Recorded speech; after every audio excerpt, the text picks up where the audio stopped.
My apologies about the upload of part 2 yesterday, which technically froze for about a minute. I don't know why. So I'm doing part 2 and part 3 with a conclusion, all in this video here. The reason I'm not moving is because it's a bit windy tonight. It's quite late. It's about 11 o'clock at night. Or is it 10 o'clock at night? I don't know.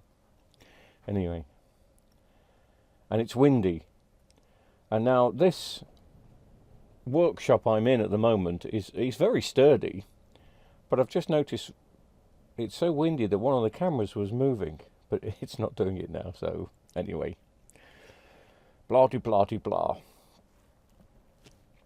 We're back to the Panasonic. This is part 2. If you didn't see part 1, basically we thought it was a backlight issue. We thought the TV was coming on, but the TV wasn't coming on.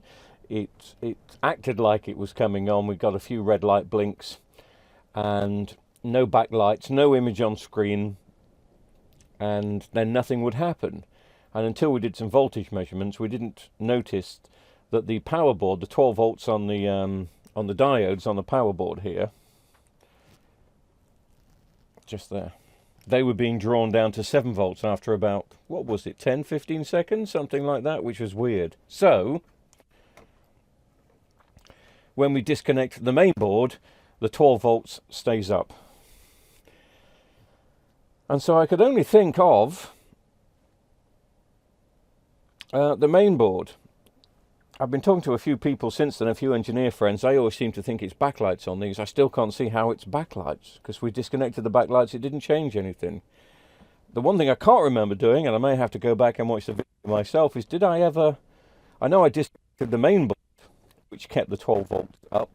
So that's why now new main board-ish.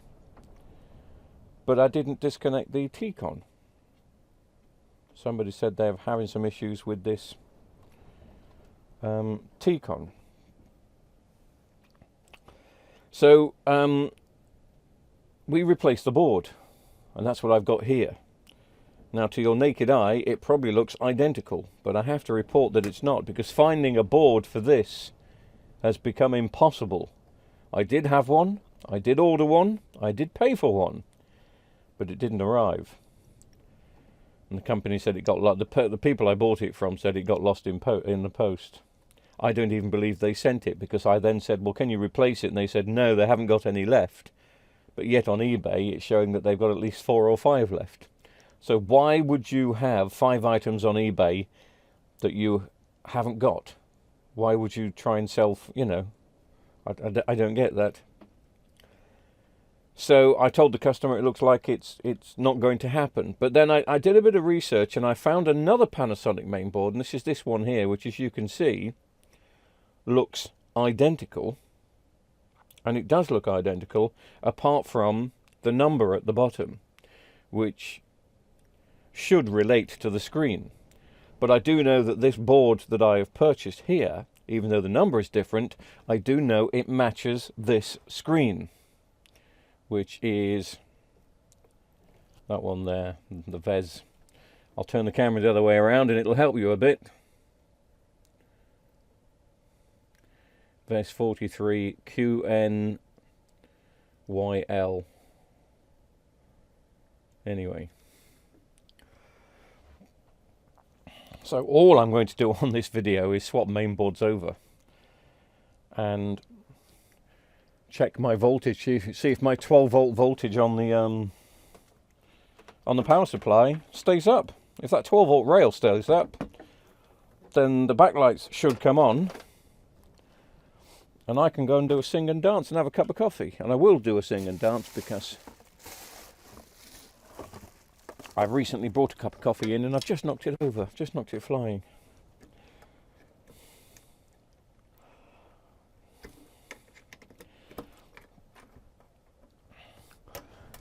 So this is from another Panasonic. The main board I'm putting in now is from another Panasonic Vestel, because obviously this is a Vestel Panasonic. Still never know why Panasonic allowed Vestel to make some of their cheaper sets. But anyway, because it does give, you know, It does change the reputation of your company when backlights start failing after a couple of years, and TVs in general start failing after a couple of years. Any road up.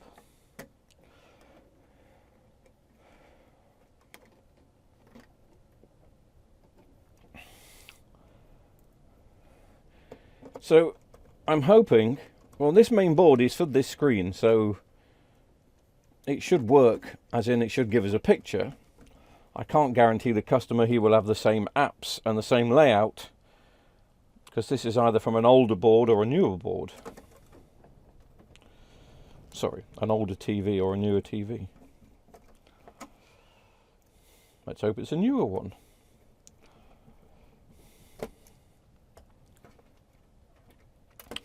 But the layout is exactly the same. So if you haven't seen the other video, basically the standby light was flashing as if the TV was coming on. You thought the TV was on with no backlights, but there was no image there either.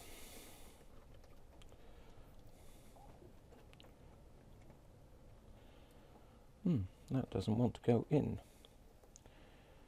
Does it want to go in because it's the wrong way around, or does it not want? No, it must have been the wrong way around. Right. Okay. So where should we concentrate? Well, I suppose camera-wise, we'll concentrate down here. I'll darken the workshop. You may even see if the backlights come on. I haven't the faintest idea what's going to happen. Right, we are plugged in.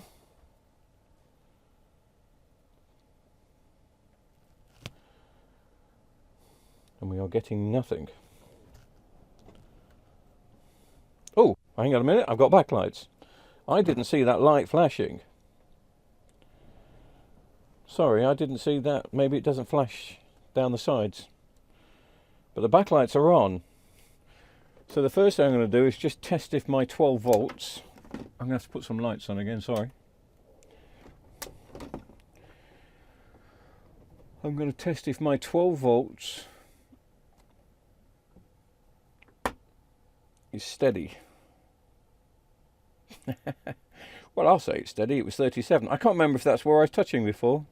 No, it was there, wasn't it? No, maybe it was there. Maybe it's supposed to be 37 volts, and of course I was only getting 12.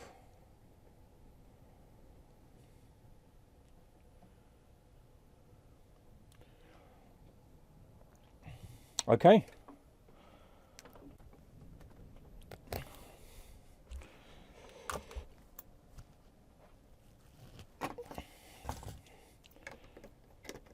So we were right to diagnose the main board.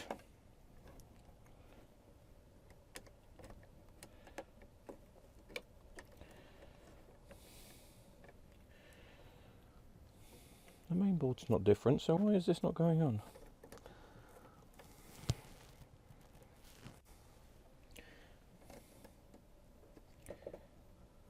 That can't be for this one.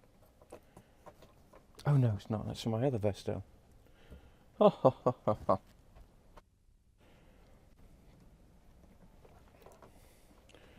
Right. Let's switch off. Now the problem I've got, I don't have the remote control for this. It's a special Panasonic Vestel remote, and I don't have it here. I have them up at the unit. So I can only go as far as what the buttons here will allow me to do.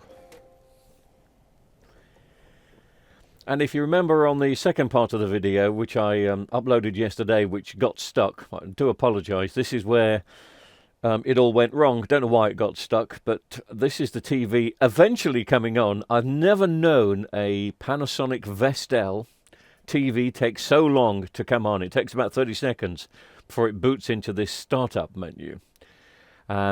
And there's a couple of issues which I've probably mentioned in this video already. One is I didn't have a standby light, so I couldn't see the red light flashing to tell me the TV was actually turning on. The reason I didn't have a standby light is quite simply because on this new board that I've put in, and I've probably reminded you 5 times, but I'll mention it 6 times, it's the identical board for the screen and the correct board for the screen, but not necessarily the one for the TV, because this TV is a 43FX. The board is from a 43GX. What's the difference? Well, there's one obvious difference where if you stare at the video, and I'll show you a clip from yesterday in a second, you may notice it. But any other differences, I don't think there are any. Maybe software, maybe something to do with the apps. But the other issue is the network. It won't give me Wi-Fi, and I'm looking here, it says network type, and all I'm getting is wired and disabled. It's not picking up the Wi-Fi. And there's a really strange reason for this, and this is the other definitive difference between the two boards. And you really have to look very, very closely. In fact, if I gave you both boards side by side and said, come on then, tell me the difference, I don't think you'd notice it. It's only because there was a problem with the Wi-Fi that we were scratching our heads today, and it took us a couple of hours to realise what it was.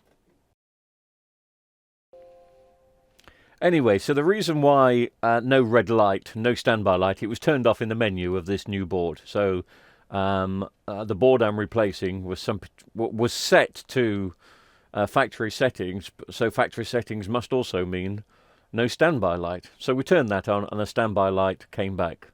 Didn't really make the TV turn on any quicker. Now, when you get a chance, just look at these two boards side by side here. This is a clip of the video from yesterday, so hopefully in a minute I'll get my fat finger out of the way. And there is a slight difference in the Wi-Fi socket, which is at the bottom right-hand corner of the board. You can see the one that I'm just about to replace the TV with. Well, that is slightly different to the one that's on the left-hand side of it. You probably can't see it from here. It really is a minuscule difference, and this just goes to prove how some boffin at Vestel tries to make every board different so we can't chop and change.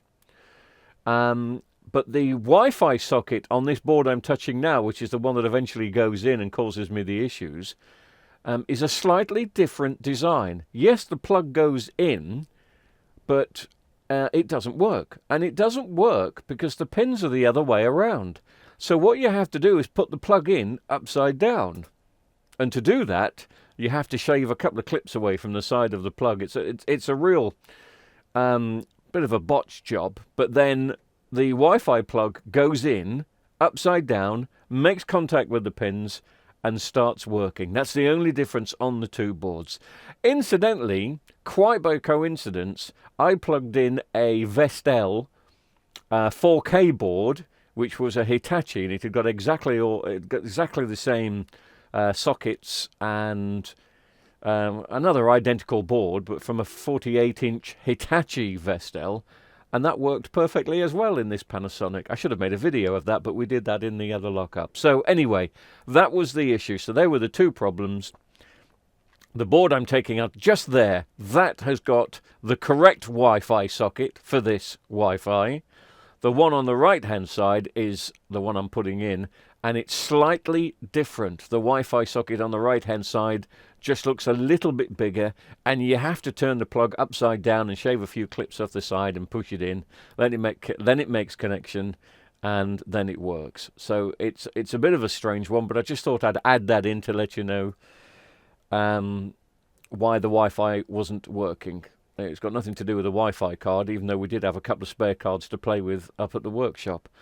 So my apologies for sending the video up yesterday and not noticing that there was a freeze frame for about a minute on it. Didn't realise that. Thank you very much for the emails that told me. So that's why I've turned this into part 2 and part 3. Just as a postscript here, just as an add-on, my personal view is this is possibly the worst 4K TV I've ever seen in picture quality, in response time in the remote control, in response time to turning it on. It is sluggish. It is not great at all. It could be one of Vestel / Panasonic's cheapest 4Ks on the market. I'm not too sure on the pricing. I'm a bit of a TV lover, and I collect them, but I wouldn't want this one in my collection. It's not great at all. But as you saw, the TV does come on and it does work and it's fine again. So it was a short on the original main board, but because the replacement main board was not identical, it was very, very similar, but because it wasn't identical, and you can see me struggling here. I think this is, yeah, look, this is me struggling to get it in because it needs to go in upside down with a bit shaven off. So I've put it in there, but the wires and the plugs and the sockets are not making the correct connection. That's why the Wi-Fi doesn't work. So this is a long way around to tell you what happened, but I do appreciate you watching the videos, and I appreciate your emails and stuff as well. Thank you very much. This TV is now working and is going back to its customer very quickly. I hope I never see it again.